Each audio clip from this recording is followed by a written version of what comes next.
now found themselves pushed back to the kitchen into the stereotypical role of homemaker. But women wanted more. Women needed more, and women knew that they were capable of more. The so-called baby boomers were born in 1946, 1964. But in the 1950s, despite societal norms, approximately 40% of women with young children and at least half of women with older children chose to remain in the workforce. Women might have had the vote on the same terms as men since 1929, but for most, that was pretty much the equality. The world of work for 1950s born women was tough. Low wages, inequality, sexual harassment. These things were commonplace. Despite her responsibilities and sheer hard graft, many hadn't been working wartime, women were still regarded as submissive and inferior beings. Women had to work twice as hard to be thought of as good. Fortunately, this wasn't hard to do. And my God, we did it. We battled and we fought all the way through. But here I am, nearly 64 years old, in the 21st century, and have things got better? No. 86% of the burden of austerity falls on women, and only 14% of the total burden of welfare tax falls on men. Austerity has cost women £79 billion since 2010. For men, the cost £13 billion. 84% of workers in the care sector are women. They are the biggest group of workers likely to be exploited by low pay and poor working practices. Women are the largest group of unpaid workers, majority between the age of 50 and 64, saving government £77 billion a year. Women have seen the highest rates of suicide. A homeless woman is likely to die 5 years younger than a man. But this government thinks that we haven't suffered enough. Now they want to take our pensions from us. The UK already has the lowest state pension rate. The UK has the highest age of retirement. Yet it's not enough. The establishment wants more. In the 2010 Pension Act, the new qualifying age of 65 for women was brought forward to 2018, a move that has seen 3.9 million 1950s women lose out. The Act also accelerated the state pension rises, adding a further year to women's state pension age from 65 to 66. As a direct result, several campaign groups have been established and stand defiantly against the inequality and unfair treatment of women born in the 1950s who are experiencing these state pension changes. The biggest campaign group, with approximately 738,000 supporters, is the Back to 60 campaign. This campaign group argues the changes were implemented unfairly with little or no personal notice, leaving women with no time to make alternative plans and with devastating consequences for many. The objective of the Back to 60 campaign group is to ensure that the state pension age be kept at 60 for all women born in the 1950s. A judicial review was held the first week of June and led by a world-class legal team headed by Michael Mansfield QC. We are really looking forward to a positive outcome with this.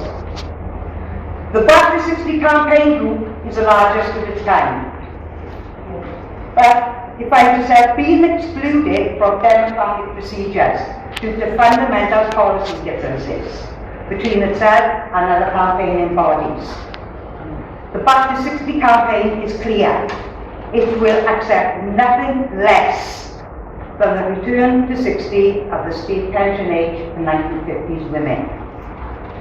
This is yet another form of exploitation of women, and it's up to us to stand up to the Tory government and say, back off, no one on our watch.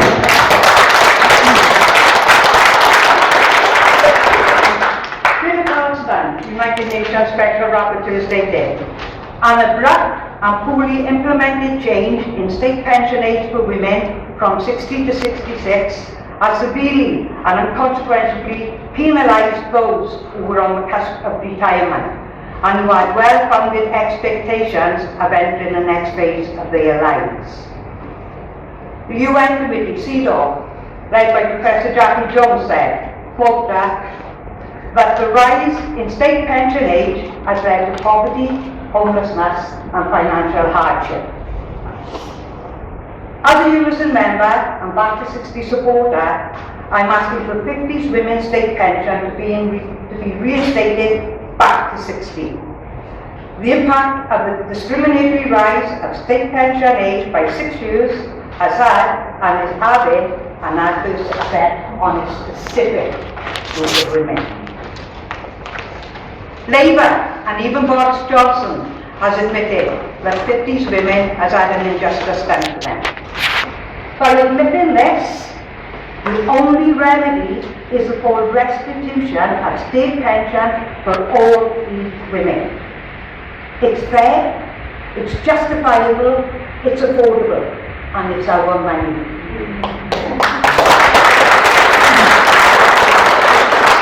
So when PWP publish figures of what it costs to pay us back our hard-earned dues, what they're actually saying is, this is the amount we are stealing from 50s women. Yeah. So it don't cost 1 penny piece. It is our money. Yeah.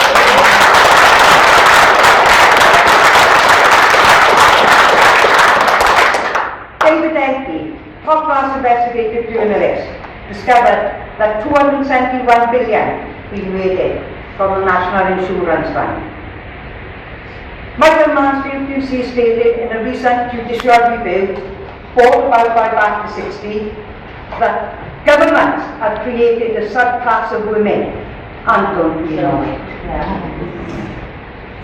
Unison's National Women's Conference accepted and passed unanimously a motion to work with the NEC and other relevant bodies in Unison to use whatever means possible to support the aims and objectives of the Back to 60 campaign. Unison must carry out this mandate.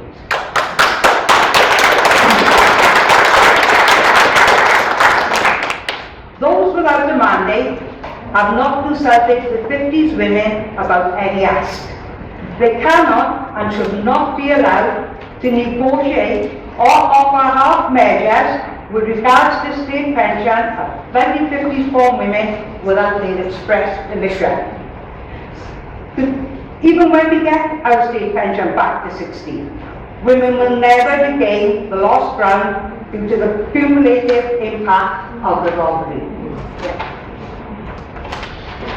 Those who support Back to 60 are in no doubt that the focus is Back to 60 for all 50s women. No ifs, no buts, no deals. Governments in France, Russia, Poland tried to increase the pension age for women, but the citizens took to the streets with protest and won. The change was brought. We will win too. Thank you.